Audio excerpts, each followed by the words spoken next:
Imagine walking into your local supermarket and as you browse the aisles looking for risotto ingredients, there is a hidden system analyzing your mood and intentions the entire time. This might sound like something from a dystopian tale like 1984, but these sorts of facial recognition technologies are real and they're watching countless people around the world right now. The problem is probably way worse than you think.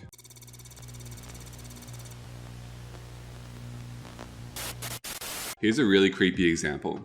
A surveillance firm called Coresight AI has recently started offering their clients a new kind of facial recognition system. This system is designed to curb theft by identifying suspicious friendliness, and it does this by analyzing the mood of customers and whether or not they're too friendly with staff. They argue that this technology is an important anti-shoplifting measure.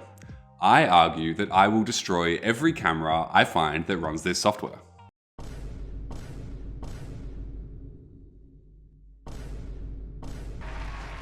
The concept of using facial recognition software to assess customer behavior probably introduces a level of surveillance that you find pretty unsettling. By interpreting expressions and movements, these systems are attempting to predict intentions, which can lead to innocent actions being flagged as suspicious. This not only infringes on everyone's privacy, but leads to misidentifying people and wrongful accusations. This kind of technology has expanded far beyond retail and intruded into our daily lives. Major stadiums around the world have implemented facial recognition in order to enhance security. They often claim that it's simply to identify banned individuals. However, experts have pointed out that it can easily lead to data breaches and the misuse of biometric information. Globally, the deployment of facial recognition technology has led to major privacy concerns. In Latin America, the controversial company Clearview AI has recently expanded its operations, giving law enforcement far greater surveillance capabilities. Clearview has previously faced many lawsuits and fines in the US for violating privacy laws, and this expansion into Latin America raises questions about whether they can be trusted in places with weaker data privacy regulation. In the UK, facial recognition technology is projected to replace traditional IDs like passports and licenses in the next 5 years. The convenience that this promises is absolutely not worth the risk of data breaches or the normalization of surveillance that will inevitably come with it.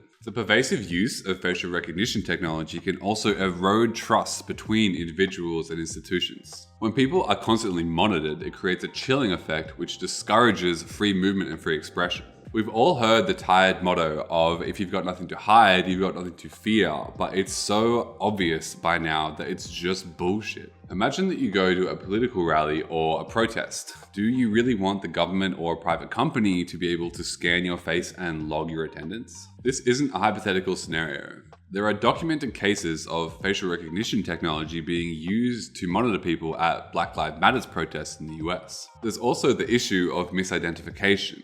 Facial recognition systems are far from perfect. These systems are often prone to biases, especially when they're trying to identify people from certain racial and ethnic backgrounds. These experiences not only harm the people that are involved, but also undermine trust in the institutions that are deploying these technologies. There's something deeply unsettling about the commodification of our faces. Private companies and governments are essentially turning our identities into data points to be mined, analyzed, and profited from.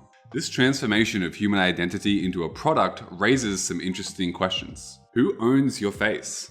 Does anyone have the right to collect and store your biometric data just because you walked past a camera that they own? And who should have the power to even make a decision like that? If facial recognition continues to be normalized, a culture of control and fear is created where every individual is treated as a potential threat until proven otherwise. This undermines the fundamental principles of trust that hold communities together. Instead of fostering safety, these kinds of technologies breed fear and resentment. The impact of facial recognition goes far beyond just the practical risks of misidentification and data breaches. It touches on deeply human issues of trust, autonomy, and freedom. When our faces are no longer our own, when they become tools for surveillance and oppression, we lose more than our privacy.